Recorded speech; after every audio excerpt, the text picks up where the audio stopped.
Hello, boys and girls. Welcome back to Paul's Messy Bench Models. It's been a while since I posted anything. Busyness of summer, life events, I hurt my shoulder. I got lots of excuses. But anyway, here's something. If you're waiting for an update on the garbage truck, don't despair. I haven't given up on that. Just taking a little diversion here to do an armor kit. Sometimes this kind of thing is necessary for preserving the sanity. Anyway, what I have for you today is Airfix's 1/35th scale Cromwell. In the past, Airfix was known for producing really small 1/72nd or 76 scale armor kits, and back in the 70s they did some 32nd scale armor, but they were kind of out of the large scale armor game for a long time. But recently, in the past couple of years, they've started reboxing Academy 1/35th scale kits, but they hadn't really produced a 1/35th armor kit of their own until this year, when they've released Cromwells in 2 different versions. I wonder if they have farmed out the design and manufacture of this kit to somebody else. It is not molded in Airfix's typical soft light gray plastic. It's this hard tan stuff with the very fine surface texture. Really well done. The kit goes together really well. You get a choice of rigid link and length tracks or the traditional rubber band tracks. You get photo etch for these metal strips on the front of the hull and for an exhaust cover on the back. The kit is offered in 2 different boxings, one with the 75mm gun and one with a 95mm howitzer. I bought the Mark VI with the howitzer, and it looked like all the parts for the 75mm gun were in the kit too. I'm not an expert on Cromwell, so I'm not entirely sure that you can build either version from either boxing, but it looks like you can, or at least you can get close. There's 2 different marking options for this kit. One for the 10th Mounted Rifle Regiment of the Polish Armored Division, and one for the 1st Czechoslovak Independent Brigade Group. The kit does not come with a figure. This figure is from the British Tank Crew in Winter Uniform kit from Mini Art. Since Airfix really hasn't produced their own 35th scale kit, I was really rooting for them. I really wanted this to be an awesome kit, and you know, I want Airfix to keep it up and keep doing this, but I guess my expectations, or my hopes anyway, were not met completely. It is a really nice kit. It fits well, but there are things that they could have done better, and they're just some weird, odd little decisions that keep this kit from being really excellent. I really don't want to denigrate this kit too much. It's overall a very good kit, but there are some things about it where they really dropped the ball, and it's kind of frustrating because it would be so easy to have made this kit so much better without really any extra work. And the biggest flaw of the kit, and the most obvious one, is that when they designed the kit, they had the wrong number of lug nuts on the wheel. The kit comes with 6 lug nuts per wheel. There should be 8. I fixed mine. I scraped off the old ones, and I used Grant Line bolts for model railroad detailing, and I put those on there.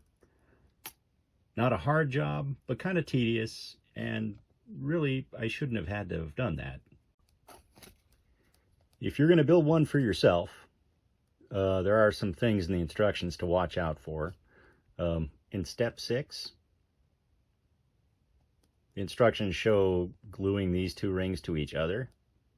That's wrong. These rings glue to the drive sprockets, not to each other. The only spot in this kit where I had an issue with something just not fitting was the ball mount for this machine gun.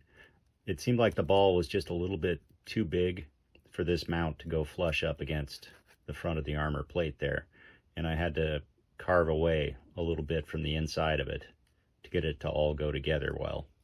Step 19 is where you start putting the turret together, and I think that it's a mistake, the assembly sequence that they suggest. They have you gluing all the sides of the turret to the base of the turret, which is kind of fumbly. You kind of need 3 hands and a prehensile tail to get it all together and lined up properly. But the turret top has these flat plates at a right angle to the top with notches that key into notches on the sides of the turret. So it's really easy to glue the sides to the roof and then glue the bottom on. If you decide to use the exhaust deflector, there will be some sink marks that you have to clean up, but they're not serious. One thing in the design of this kit that I really think was a mistake was the way they engineered these photo etch, sorry about the focus there, the way they engineered these photo etched pieces on the front of the hull. These are 4 pieces. 2 of them are long strips flat against the hull, and another 2 are at right angles to the first 2. And it's really a pain to kind of butt joint these 2 to the 2 that are flat against the hull. It really would have been better to just mold the ones that were flat against the hull as part of the hull and just have 2 pieces of photo etch that could set into a slot on the hull. That would have been so much easier to glue together. This is a pain in the butt to get it right without getting glue spots all over the place. A minor issue with the kit is that it doesn't include any clear parts. There's a separate piece in the kit for the lens of this spotlight, but it's opaque. You're just supposed to paint it silver. I got some clear sheet and I just punched out a little disc and I stuck it in there. But, you know, for a kit of the 21st century, you could include some clear parts. When I built mine, I used the Lincoln length tracks, and those are really nice because they don't look like they're defying gravity like the rubber band style tracks often do. So I guess an important question to ask about the Airfix Cromwell is it better than the Tamiya kit released back in 1997? The answer to that, it probably depends on how much you're willing to spend. I don't think the Tamiya kit's currently in its catalog, but they're easily available on eBay and swap meets and things like that. The Airfix kit, it has the Lincoln length tracks. The old Tamiya kit just comes with the rubber band tracks.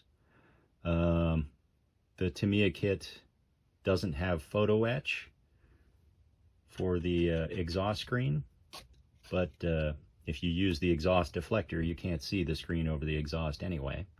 The Airfix kit does not come with a figure. The old Tamiya kit does. It's not the best figure you'll ever find, but it's there if you want it. Of course, the Tamiya kit does have the correct number of lug nuts on the wheel. So if that's important to you, that's probably the decision maker in which kit you get right there. Overall, it looks like the Airfix kit was designed by somebody working from drawings, and that the Tamiya kit was designed by somebody looking at photographs. So the Tamiya kit's got the right number of lug nuts. Everything goes well together on both kits. The Tamiya kit, it actually includes a little bit more sophistication in the surface detail of the kit. You actually get sort of a rough texture, as if it were a casting or rolled steel. And the surface texture of the Airfix kit is perfectly smooth, which is probably not a big deal. It probably depends on how you paint it, whether that's even going to show up. But, that could be a consideration that would throw it one way or another. If somebody held a gun to my head and said, you have to build another Cromwell, I would probably build the Tamiya kit. And mainly because of the issue with the wheels. Everything else I can work with. Well, that's my 2 cents worth on this subject. Hope you enjoyed the review, and thanks for watching. We'll see you next time. Bye.